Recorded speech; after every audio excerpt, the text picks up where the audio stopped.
The views and opinions on the Craig L. Hayes Show do not necessarily reflect those of Westgate Resorts, ownership, or management. And now, on with the show. Welcome back to It's Showtime, the Craig L. Hayes Show.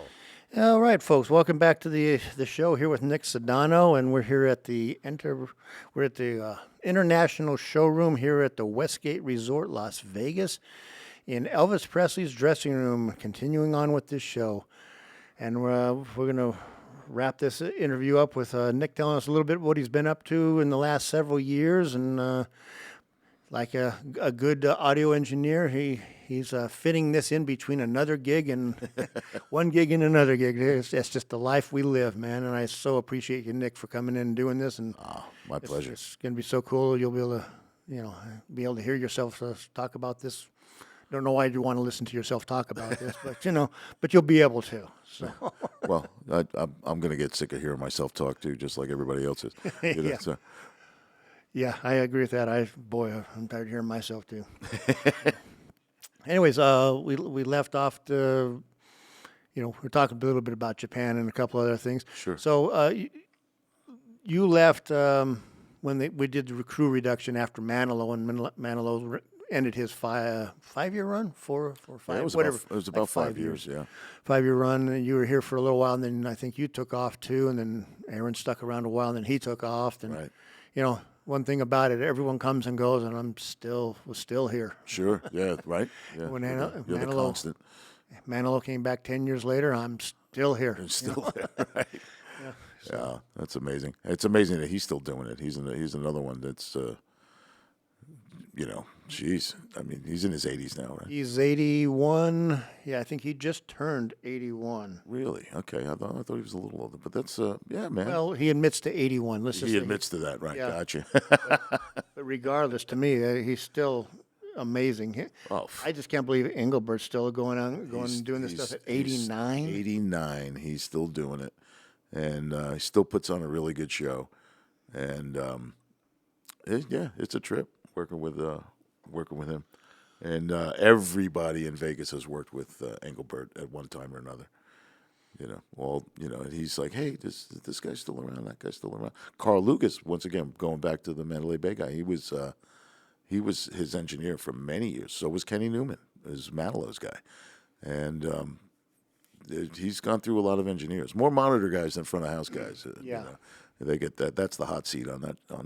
That is a very show. Tough job yeah. right there on Engelbert. Yeah, it's you're usually monitor guys are usually heading to the airport, and they tag the guy coming off the plane going to the show. You're in. It's like, yeah, you tag, you're in.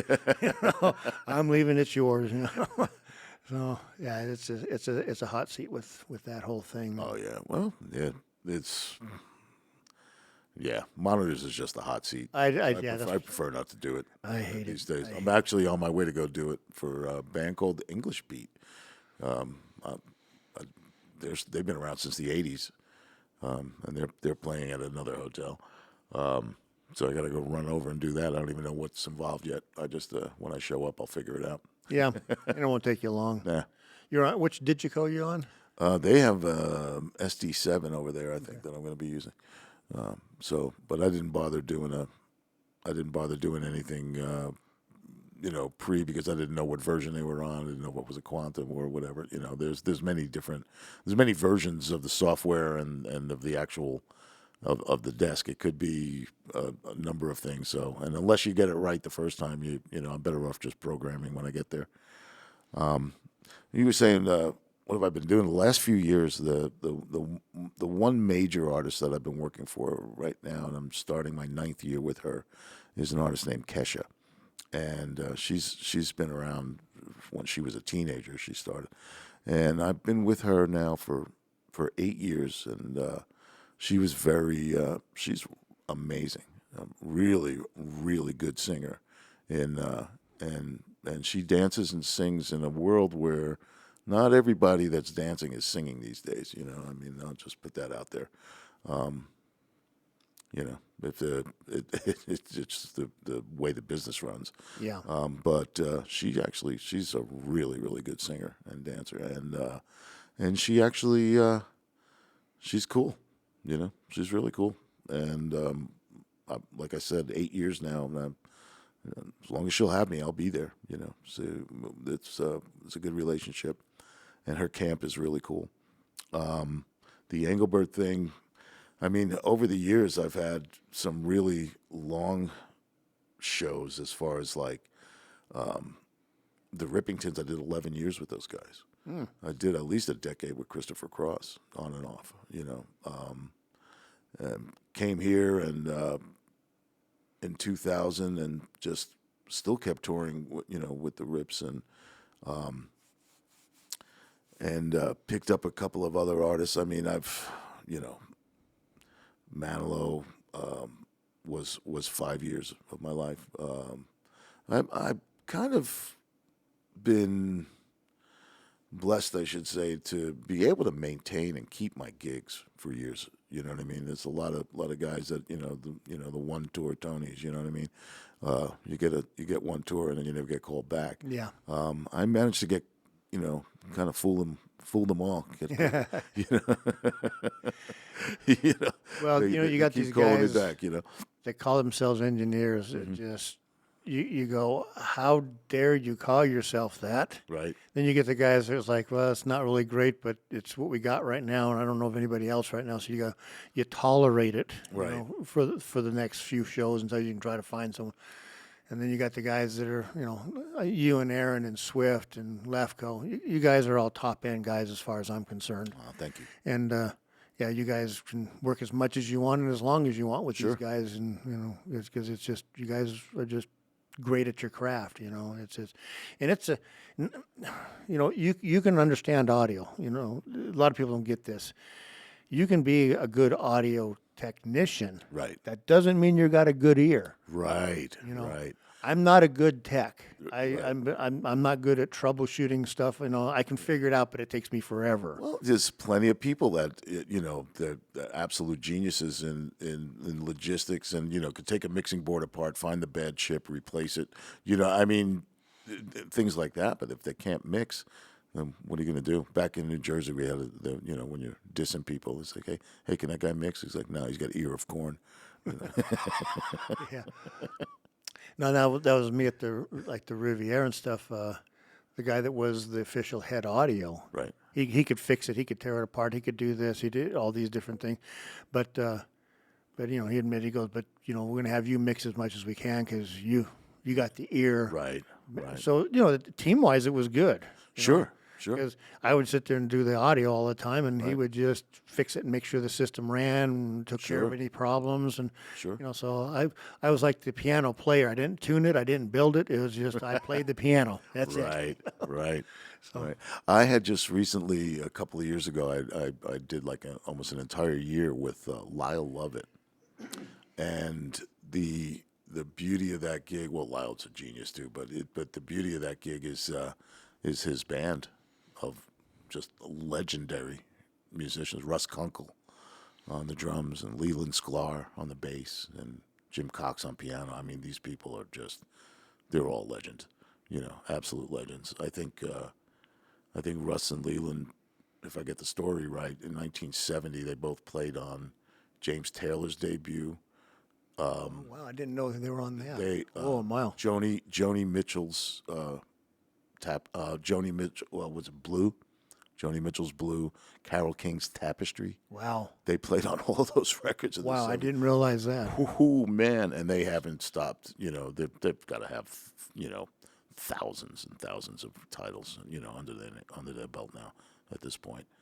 Loved working with those guys. I mean, that's just, that's a labor of love at that point. It's, it's like these guys are the kind of people I want to be around, and that's less of your talent, more theirs at that point. You just throw the fader up and it's going to sound good. Yeah, exactly. I mean, if the sources are there, you can't fix a bad sounding drum. In other words, you know what I mean? Yep. If it sounds good, you can make it sound good louder. And they mix themselves on stage, and Exactly.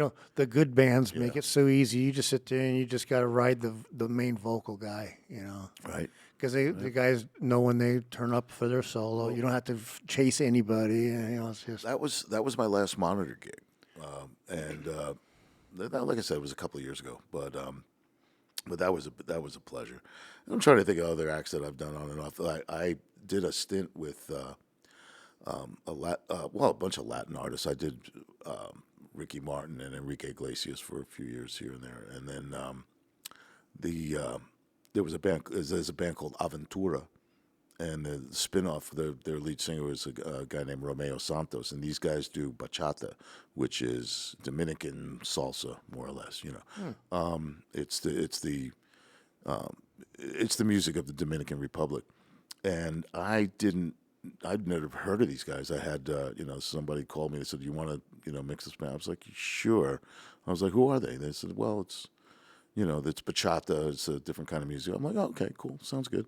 I'm like, "Where are we playing?" They said, "Well, the first 4 shows are at Madison Square Garden." I was like, "Oh."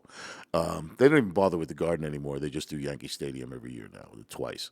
Wow. Yeah, they're insane. They're that huge, huh? They're Man. that huge. A band that I'd never heard of, but it's like probably one of the most famous bands in the world.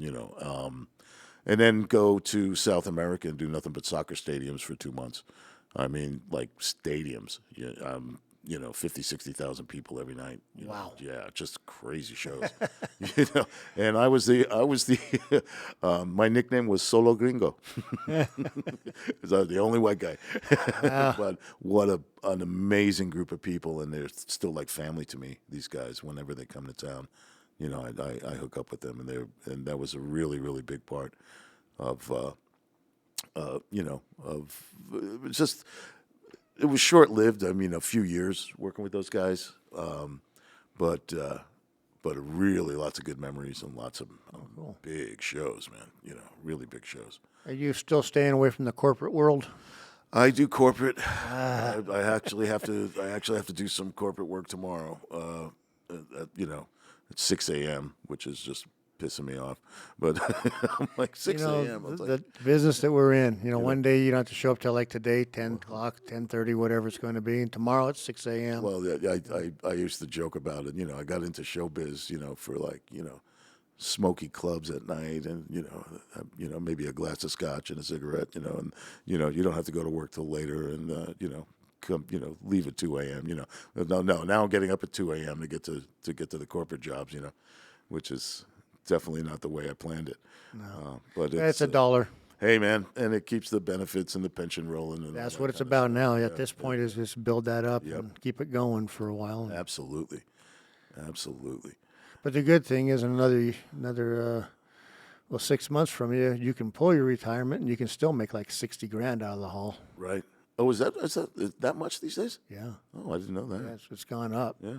Well, that's cool. Trump did that. He was like, because it follows Social Security. Right. And it was like 28,000 or something, 24,000. He goes, "What's that about? Why can't people just make what they want to make? Let's boost that up to like 60-something thousand." Oh, okay. Well, thank you for that. Yeah. It's like perfect. How just because you're retired, why would you tell people how little they could make? That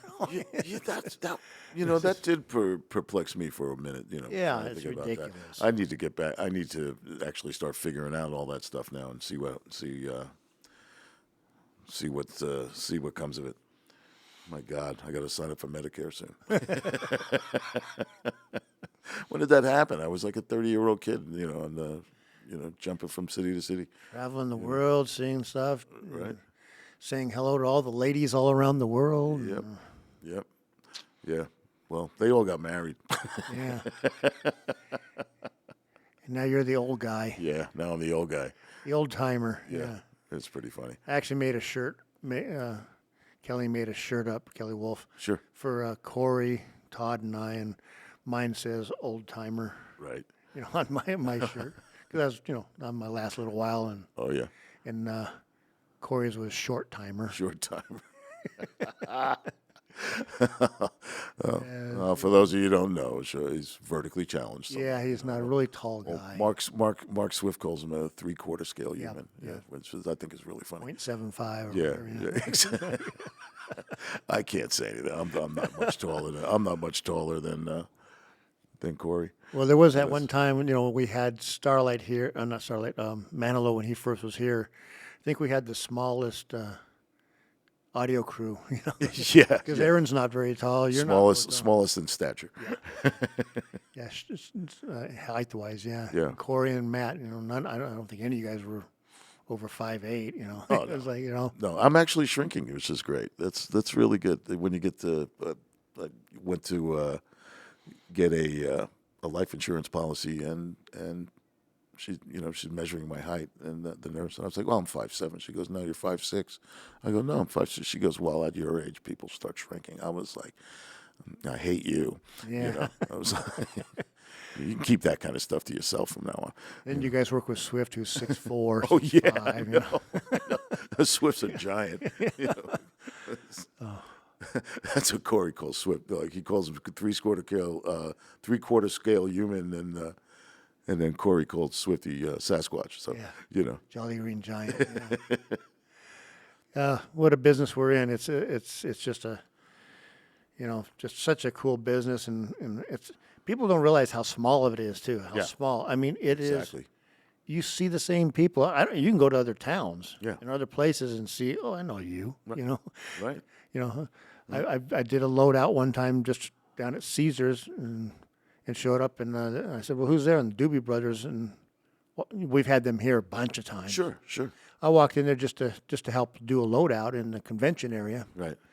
and their road crew was looking at me going, what are you doing here? Aren't you down at the, at the other place? Right. Yeah, I am. I just came in here for this. Yeah, came in here. And so they came to me and they're like, hey, can we want to get this and this and this? I go, here, I'm not that guy. Right. You got to go talk to that guy over there, and then he can tell me what he wants done, and you guys work it out with it. Since you mentioned the Doobie Brothers, my Michael McDonald is a client of mine. I started working with him back in like 2014. Brought him to Japan with Christopher Cross once in 1999. That's when I first met Mike.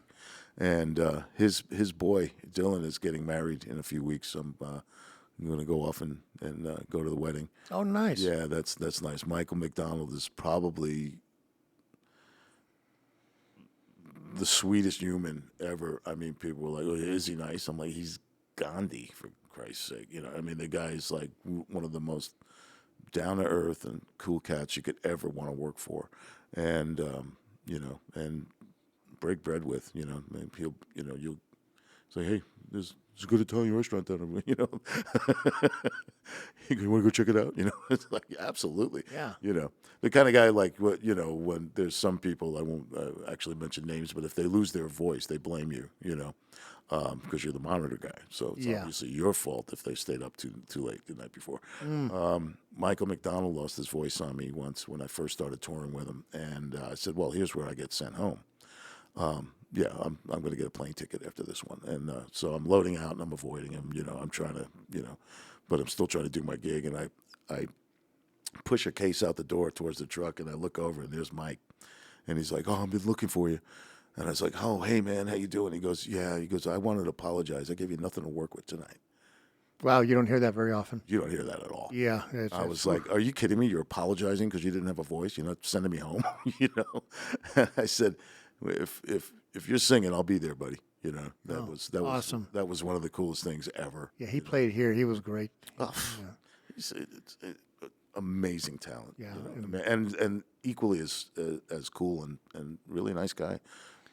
And love that camp. Yeah, and you can develop some pretty friendly relationships with these performers that you are working with. Of course. And people, because you are very much involved in them. Yeah. When I retired, the hotel threw me a retirement party. Nice. And Barry Manilow showed up to it and sat there and talked about me. Yeah. Because I've worked on and off now for 20 years with him now. Sure, of course. I couldn't believe that. I went, well, 20 years. Yeah. Holy crap, you're right, Barry. Right? It's amazing. Yeah. Yeah, it just goes by. It's just gone. It does. It does. And then when you see people again that you hadn't seen in a decade, it's like you never left. I mean, the good ones are like that. Yep. And like I said, I'm blessed to be in the, to have a career that I have and not really have to worry about trying to find a job. Anymore. That's kind of that's a really cool thing. And not really sure what else I'd do because I don't know how to do anything else. Yeah, well, You know, I'd have to learn how to drive a forklift or something. You know? yeah. Why would you want to do that? Oh, I don't know, because I'd be sitting. That's funny because there's some guys I know that they're retired and they're up, they're 65 and older. Sure. And they go out and they drive the forklift and unload the trucks and stuff, and they'll do a trucker. That's about what they do anymore. It keeps them out of the house, gives them another $100 for the day or $200, whatever it would be, and you don't have they to call lift. it good. You don't have to lift. The machine does it. Yeah. You know. So hey, this is giving me an idea now. No. Yeah, here you go. Audio guy that can also run a forklift. Oh yeah. There you go. Oh yeah. Most audio guys have worked in warehouses. Yeah. You know. Well, you pretty much have had to. Yeah. Exactly. Someplace like that just to get things make that extra dollar so you can make the rent. Right. And anything else you want to talk about or say? Well, actually, I don't know. I mean, we were talking about the various artists I've had over the last few years, but like I said, my career has been more about longevity with each artist as opposed to how many of them I had. You know what I mean? So that to me is a big thing. There's guys out there that have like 60 names on their resume. That means you didn't hold your job that long. Yeah, You know what I mean? exactly. Yeah. I mean, like 11 years with this band, 15 years with this band, that kind of thing, and they're not all touring at the same time. So you manage to, to squeeze by. For some reason, I don't know why. I think Kesha and Engelbert know each other, and they've been Go out at different times. Go out at different times. They call each other up. Hey, Yeah. I'm going to go out in January. Oh, I'm going to go out in February. Cool. It's like perfect, exactly. Well, like I said, and Angie's still doing it. I mean, got 89. Southeast Asia coming up in a couple of weeks, and then come back. We just got back from Europe, and then in Yeah, I saw a couple of the pictures. Some of those theaters are gorgeous. yeah, Golly. yeah, they really are. And then in February and March, go back out with Kesha to Australia, New Zealand, and then Europe, and a lot of the same cities. I was just there with Ange. Used to live in Australia. Yeah, you said, yeah. I was down there for about 3 years total in Australia, in Perth. In Perth, right. Yeah, Perth. Right. Perth is my second home. That's, it's a beautiful place. I love being there. Hate getting there. Love being. I've told people that so many times. I go, I love being in Australia, but I want to go on a supersonic jet to get there. I had to read it twice. I got a flight from from here. I got to meet the rest of the Engelbert's crew in San Francisco, and we have a 17-and-a-half-hour flight to Singapore to start the tour. It's like, oh my God, that's 3 days work. Yeah. And then we got to get on another flight to Kuala Lumpur from there. So I'm not even there when I get there. Yeah, it's just the distances are just. It's crazy. Sitting on a plane, if I ever go back, I'm going to break it up. Right. Right. Like my wife would love to go to Australia, and I'm like, okay, if we go, we're flying to Tahiti. That's like halfway point kind of. halfway kind, 7, or 8 Bali, hours or something like that. Yeah. We'll go to Sydney, spend a few days, and we'll go over to Perth, spend a few days, and we'll go to Fiji, coming back, and then hit Hawaii again. We've been to Hawaii several times. We love Hawaii. Sure. And then we'll come back, but I'm not doing a straight flight. Yeah. No. Yeah. Well, this is for work, man. It's gonna. Yeah. It's like if You don't have a real choice in this one. Yeah. No. Really don't have it. No, I don't have a choice at all. Someone books it for you and just gives you a ticket. There you go. See you there. Yeah. Right. Be at the airport on time, or you're fired. Yeah, be there, chump, or else. Exactly. We've been there. Yeah. Well, this has been a pleasure. Well, Nick, it's so much fun having you back. It's love to have Aaron come on this thing. I don't know if I could get the PG-13 version like I try to do with everybody out Yeah, of it. right. Yeah, I try to limit my stories to stuff that we can. Exactly. That's what I tell people. It says PG-13 here. We have the R's, we have the X's, but PG-13, so everybody can listen to it because it's just one of those things. But yeah, thank you for coming in and my pleasure. spend a little bit of time with in Elvis's dressing room. Yeah. And Barry's dressing room's right through that door right there. Oh, I Barry's remember. dressing room. Oh, I remember. And we'll get a couple pictures attached to your thing, and it'll be on there by next week, and on YouTube and ready for you. Nice. So until then, we'll just say thanks again, and we'll catch up with you, and I'll get rid of myself on my own show. Wait, why didn't I do that? Oh, mute. I hit the mute on that thing. Good for me. This is live. That's what I say. It's No live, edits. man. I don't. No edits. No edits. Here we'll try this again. All right. You know, I'm an audio guy. I know what I'm doing. Sure. You're listening to It's Showtime, the Craig L. Hayes Show. Thanks again, Nick.